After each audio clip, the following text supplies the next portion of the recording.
Bonjour, je suis Camille Gallou et je suis ici pour vous faire une courte présentation du jeu de plateau et de cartes stratégiques Runic Conquest. Runic Conquest se déroule dans un univers divisé après que le grand cristal créateur, le Runic, fut détruit et dispersé en multiples fragments. Ces fragments sont ce qu'on appelle des runes, et elles sont les objectifs de la partie. Ce jeu se joue en 1 contre 1 et se compose de 2 decks de 25 cartes, de 6 runes, 3 par joueur, et d'un plateau de jeu. Durant une partie, chaque joueur incarne une divinité de cet univers, qui, aux côtés des peuples de Runic, va tenter de rassembler le plus de runes possible pour reconstituer le cristal originel.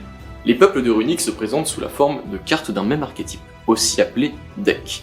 Un deck se compose de 20 cartes guerriers et de 5 cartes stratégie. Les cartes guerriers, elles, s'invoquent sur le terrain avant de pouvoir s'affronter sur le champ de bataille. Elles possèdent tous un niveau et un type d'arme qui influera lors d'un combat entre 2 guerriers. Les cartes stratégies, quant à elles, sont des effets très puissants s'activant en se défaussant et elles sont capables de renverser le cours de la partie. Dans Runic Conquest, chaque deck détient des effets et une manière de jouer différente. Par exemple, les antiques, guerriers squelettiques, ils ont la fâcheuse habitude de revenir au cimetière. Les magmamecs, colosses de métal qui, eux, s'équipent les uns aux autres pour devenir plus forts. Ou encore, les coralliens, guerriers des profondeurs plaçant des obstacles sur le terrain pour entraver leur adversaire.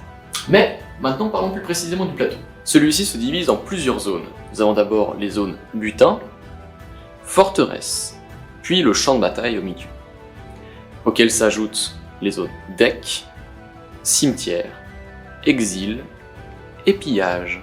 Les cases butin sont les cases sur lesquelles sont disposées les runes de chaque joueur, et vous devrez les atteindre avec vos propres guerriers pour pouvoir vous emparer de celles de l'adversaire. Comme ceci. Les cases forteresse, quant à elles, sont les cases sur lesquelles peuvent être invoqués vos guerriers depuis la main. Et le champ de bataille, quant à lui, sera le lieu de combat entre vos guerriers, qui s'affronteront pour tenter de remporter les runes adverses.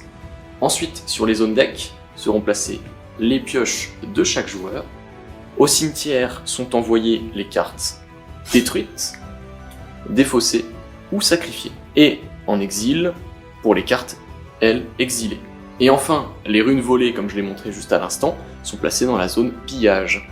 Maintenant que vous connaissez les bases, comment se déroule un tour de jeu? Chaque joueur commence la partie avec 4 cartes dans sa main. Le joueur actif passe en phase de début de tour, où il piochera une carte et l'ajoute à sa main. Comme ceci. Puis, le joueur actif passe en phase d'action.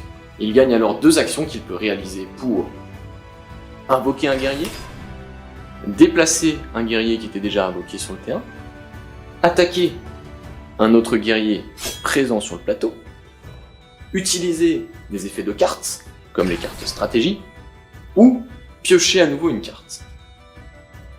Une fois que le joueur actif n'a plus d'action à utiliser, il passe en fin de tour, et l'adversaire devient le nouveau joueur actif.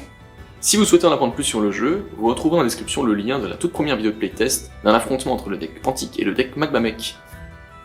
A bientôt!